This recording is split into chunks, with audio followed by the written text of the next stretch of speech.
Na dito ako sa sasakyan kasi uuwi muna kami sa probinsya.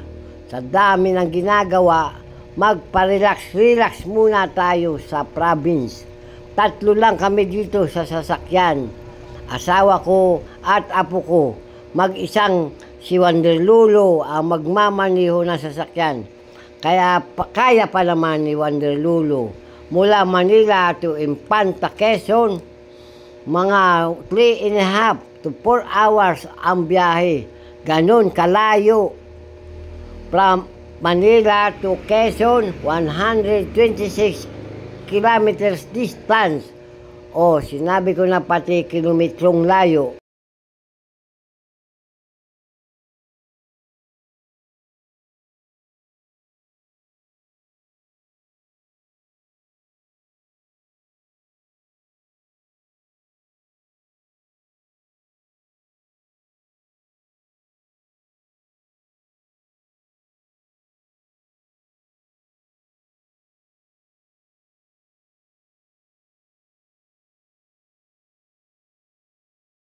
Nandito na ako sa tulay ng Rosario, Pasig.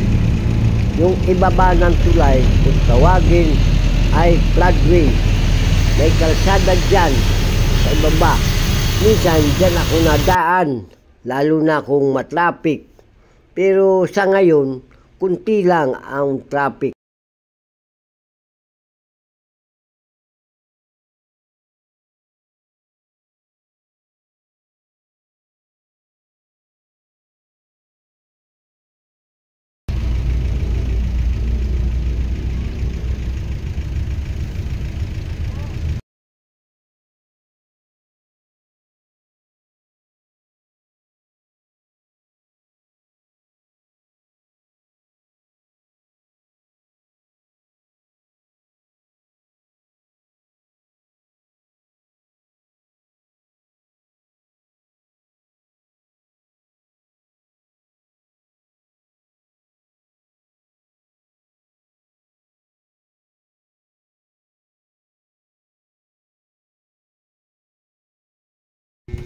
Nandito na ako sa Antipolo, sa mga kurbadang at palusong na daan.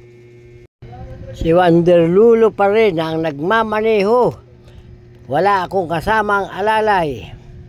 Sa mga baguang driver, pag mga palusong na daan, huwag kayong mag-change gear.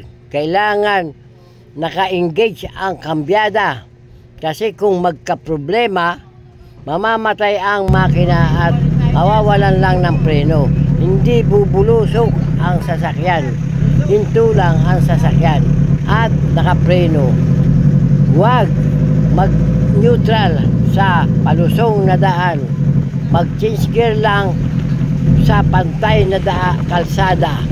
Ingat lang ang kailangan para walang problema.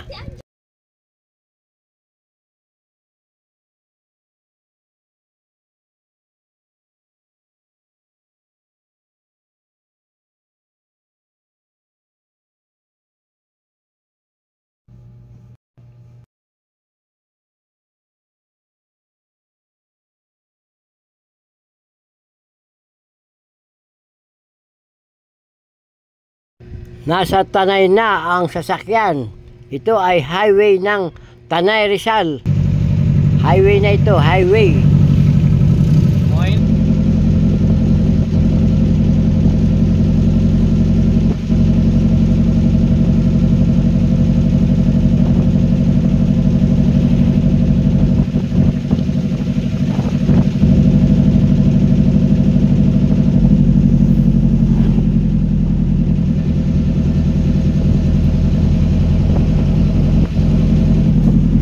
Nasa Pililla Rizal na ang sasakyan. Ito ang Pililla Rizal.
kaliwa tayo. Yan dito ang Impanta.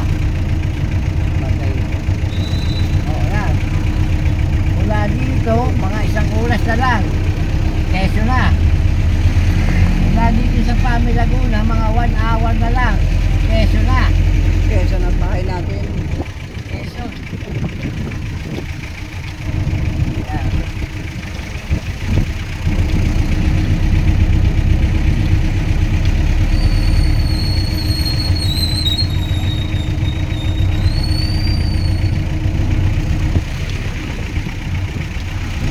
Yan tayo sa highway. Punta na tayo dun sa bundok. Patay mo muna. Aakyat na tayo ng bundok ng Sierra Madre. Mula dito sa Pami Laguna, 1 hour na lang. Ayan, oh. Puro akyat na ito. Puro akyat. Aakyat tayo. Ayan, puro bundok na yan. Oh. Aakyatin ito ng ating sasakyan. Yan, mga bundok na yan. Bundok na yan. Ito yung ating sasakyan na ginawa ang Wilhelm. Oh, walang problema. Lumayak-yak na ang sasakyan. Oh. Ginawa natin ang Wilhelm. Okay na. Walang sira.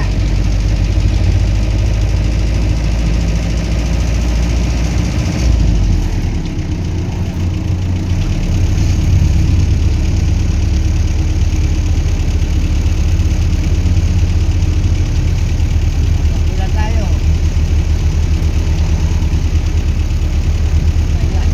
Ha?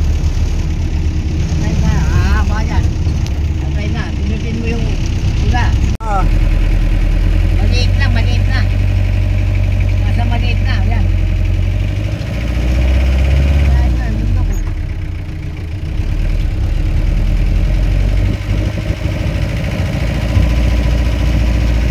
Yan,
oh, may kasalubong tayo. Yan yung Raymond Transport. Dito na biyahe sa bundok na ito. Manila Impanta ang kanilang ruta.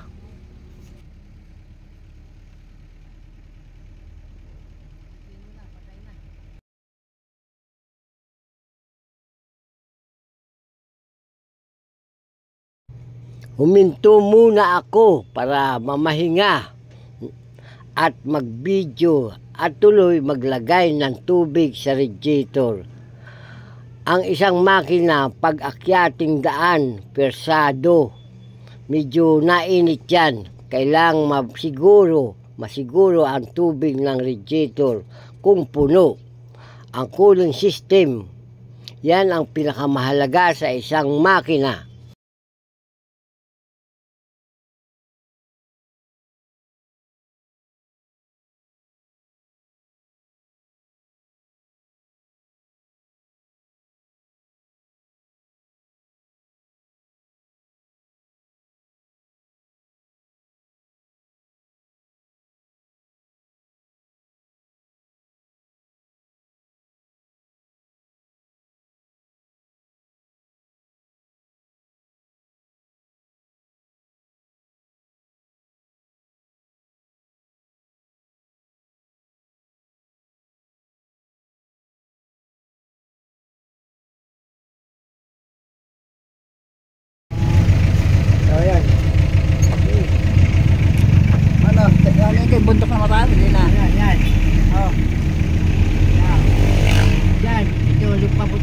yan. Yan, maraming beach resort dyan.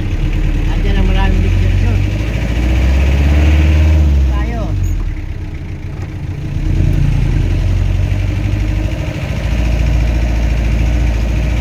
Ayan, dito tayo ngayon sa Tigluan. Yan, yan. Beach na bang na yan. Papunta na yan sa dagat.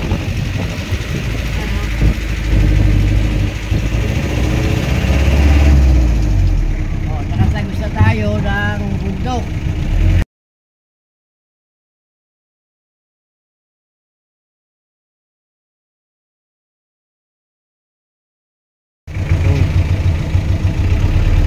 Yan na, guna yan. Okay na? Oh, sige, yan mo. Bakit? Yan. Tama na. Tapos yan. Yan na. Tama na. Sige.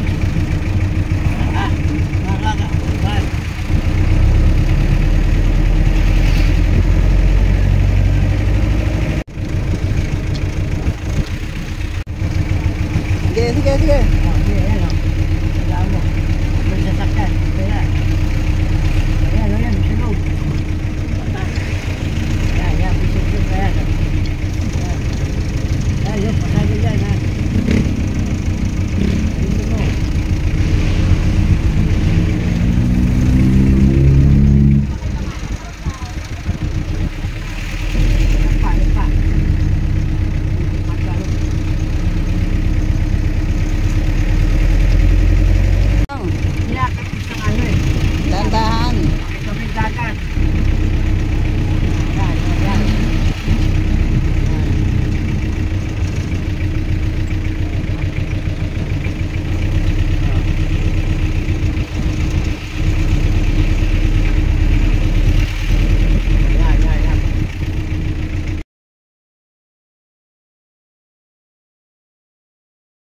Oh, nandito na tayo sa kapatagan ng daan. Ang kanang bahagi nito ay puro dagat na. Yan.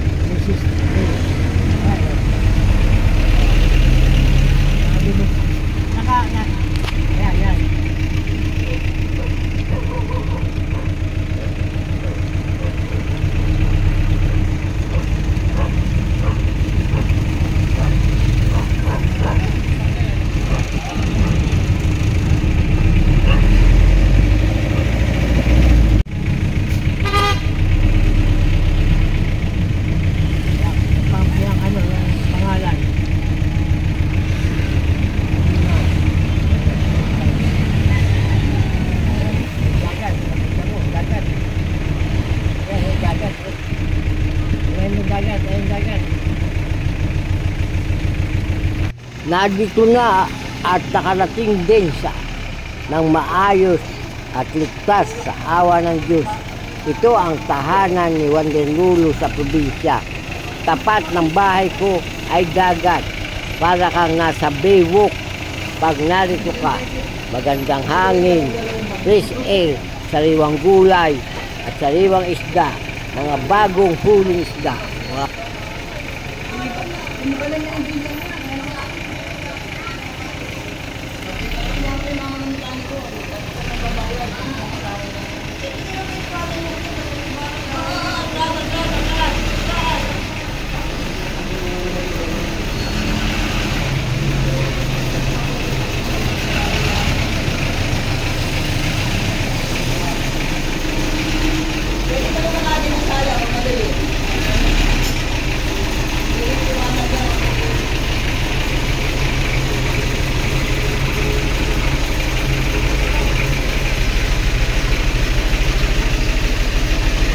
Ginagray ko na ng maayos ang sasakyan kasi pagbalik ko ng Maynila, iiwan muna dito ang sasakyan. Nahihirapan lang ako sa parking ng aking sasakyan. Mahirap sa Maynila, baka ma-reker pa ako dun.